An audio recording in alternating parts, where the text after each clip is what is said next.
One of the things about human beings is we imitate our atmosphere. That's right. And we become accustomed to seeing people work hard, achieve things, and people that are kind and ethical and honest.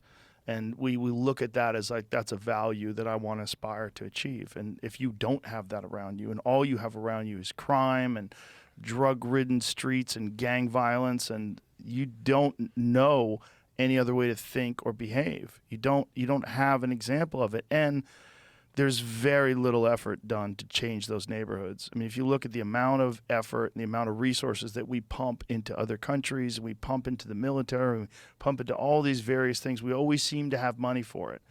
Imagine if you're a child and you're being raised in this community that it's essentially been the same way for decades and decades with no help. That's right.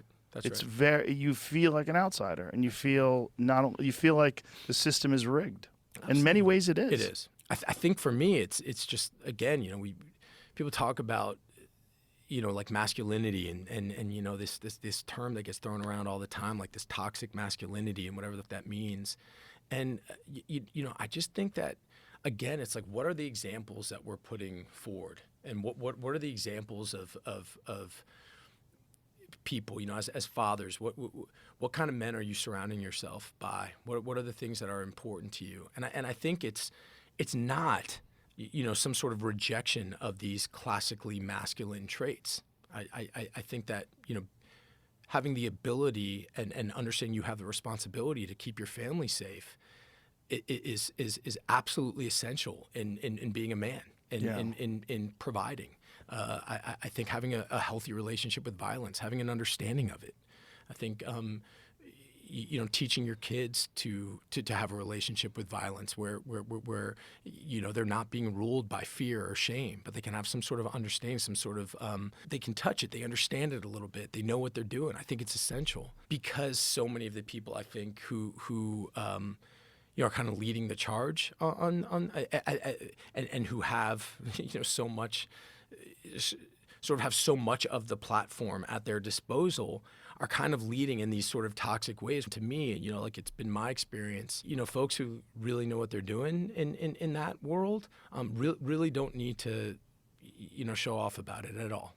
Right, the people that are high achievers, they don't really have to beat their own chest and I think that's right. blow their own horn. I think that's right. Yeah, what we think of as toxic masculinity is really a bunch of losers. So a lot of it is like the worst example. But you could get the same, there's no term toxic femininity, right? But there's toxic human beings, and some of them happen to be male, and some of them happen to be female. But it's not an indictment on male, the male gender of the species. That's crazy. Right. And the idea that you don't need men, that somehow or another, like, the female is the future. It's like, what are you talking about? That's crazy. You need a balance. There's a yin and a yang in this life for a reason. That's right. All of it goes together. That's right. I'm really just trying to put up examples of that, men and women who again really walk that walk and are not leading with sort of just and trying to give whatever platform I have to those kinds of people who are real examples of that.